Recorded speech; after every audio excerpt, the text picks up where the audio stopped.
Nous avons reçu beaucoup de mails de la Direction générale de la santé, de différentes agences régionales de santé, mais je le dis encore une fois, les mails, ça ne va pas nous protéger. En plus, il ne faut pas nous envoyer un mail de 4 pages, il nous faut des conduites simples, même si nous savons quelle conduite, grosso modo, il va falloir avoir vis-à-vis de ces cas que l'on peut considérer comme étant des cas suspects.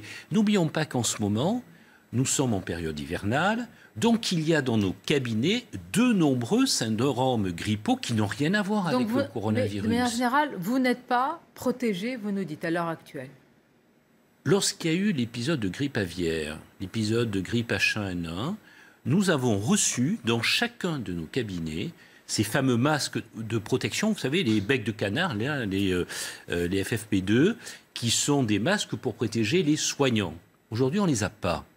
On ne les a pas et on nous dit, y compris il y a une agence régionale de santé qui a répondu à un de mes confrères, non, non, vous n'en avez pas besoin, prenez des masques chirurgicaux, sauf qu'y compris dans les pharmacies, on n'en trouve pas. Alors j'ai alerté le ministère et j'ai eu le cabinet ce matin qui me dit on va débloquer la réserve que nous avons aujourd'hui et on va le mettre à disposition dans les pharmacies. En période de surcharge, c'est quand même un peu compliqué pour chacun des médecins d'aller à la pharmacie pour retirer ces masques qu'on devrait avoir aujourd'hui dans nos cabinets. Il faut anticiper cette épidémie. C'est une épidémie. Quand vous dites il faut anticiper, ça veut l'organisation de la prise en charge. Ça n'a pas été fait suffisamment. On n'a pas suffisamment activé l'organisation et la prévention de la première ligne. Les médecins libéraux, ils vont être en première ligne. Les Français, lorsqu'ils ont un problème de santé, ils vont voir leur médecin traitant, leur médecin généraliste, leur médecin spécialiste. Et c'est bien normal.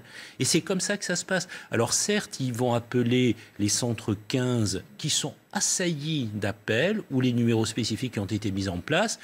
Mais la plupart du temps, ils vont voir leur médecin dans leur cabinet. Il faut équiper les médecins de masques, de lunettes de protection, avec des conduites à tenir précises. Tout ce que vous avez demandé, des solutions hydroalcooliques de façon à ce qu'on soit protégé. Et c'est ce qu'on demande du ministère de la Santé. Mais très vite. Pas dans 15 jours, très vite, pour qu'on soit équipé. Jean-Paul Ortiz, justement, écoutons le ministre de la Santé qui, pour le moment, encore en tous les cas hier, se voulait rassurant. Il y a les propos ce matin d'Emmanuel Macron qui dit « mais on a une épidémie qui arrive ». On va écouter en particulier le ministre de la Santé sur justement ce que vous demandez, notamment ces masques de protection, les fameux FFP2.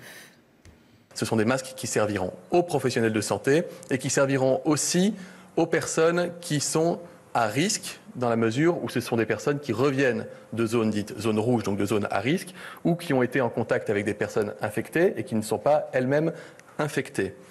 Est-ce que vous vous étonnez que ces masques, bon là, ils vont être mis à disposition, déjà, on n'a pas anticipé leur stockage, tout simplement. Pour vous, en tous les cas, pour ceux qui sont, comme vous le dites, en première ligne. Je pense qu'il y a eu une organisation graduée. On a commencé par les grands centres hospitalo-universitaires. Maintenant, nous avons des référents d'infectiologie et des possibilités de tests dans chacun des centres hospitaliers départementaux. Ce que je regrette, c'est qu'on n'ait pas, dans le même temps, anticipé la livraison de masques de protection pour les soignants qui sont en première ligne et que nous sommes. Donc ça, il faut le faire très très vite et qu'on ait ces masques et qu'on ait des conduites pratiques. Il faut des masques, il faut des lunettes, il faut de la solution hydroalcoolique et qu'on sache exactement comment faire. Parce qu'imaginez qu'il y a un patient qui soit non seulement suspect, mais éventuellement possible après contact avec le centre 15 et puis qu'il soit confirmé en coronavirus dans une de nos salles d'attente. Parce qu'il est allé en Italie, en Lombardie, en Vénétie, revient de Chine, etc. Ce sont des situations qui peuvent arriver. Ça veut dire que dans nos salles d'attente, il va y avoir des sujets contacts. Ça veut dire qu'y compris nous pouvons potentiellement être un sujet contact. Il va quand même falloir prendre des mesures de quatorzaine, d'isolement. Il va falloir indemniser les médecins. Mais protéger les autres patients aussi. Bien sûr, y compris si un médecin est mis en quatorzaine, non seulement il va falloir effectivement l'indemniser parce qu'il aura des réalités économiques, et Olivier Véran l'a dit, mais je ne sais pas encore comment ça peut se passer. Mais en plus, ces patients qu'il soigne au quotidien, parce que la vie continue, il va falloir s'organiser pour les prendre en charge. Donc vous voyez qu'il y a toute cette réflexion. Alors moi, je me félicite, parce que je suis en train de faire le tour de France actuellement, de voir que mes confrères sur le terrain, ils ont réfléchi à ces problématiques-là, ils s'organisent localement dans les territoires. Chacun, j'allais dire, voilà, localement, individuellement. Vous vous demandez maintenant des recommandations claires, précises, simples, pour que ces médecins, et du matériel de protection. Tous, voilà. C'est clair. Un mot pour conclure. Quand on a les patients, comment on rassure sans cacher la vérité sur le risque d'une épidémie? Comment vous communiquez tout simplement quand quelqu'un vient vous demander « Docteur, comment ça va se passer? Est-ce qu'il faut avoir peur ?» C'est pas parce qu'on a un syndrome grippal, on tousse un peu, on a un peu de fièvre, que c'est un coronavirus. Il faut quand même le dire à la population aujourd'hui. Nous sommes avec 18 cas en France. Voilà l'ampleur aujourd'hui du coronavirus. C'est vrai qu'on a un risque d'épidémie. Pourquoi? Parce qu'il n'y a pas de vaccination. Il n'y a pas de protection de la population aujourd'hui. Donc c'est un virus qui se propage relativement facilement, dont la mortalité, qui est malheureusement beaucoup trop élevée, mais qui est autour de 2 à 3%, en particulier on l'a vu sur les études chinoises. Donc tout ça fait qu'il y a une espèce d'inquiétude, pour ne pas dire une panique, dans certains endroits.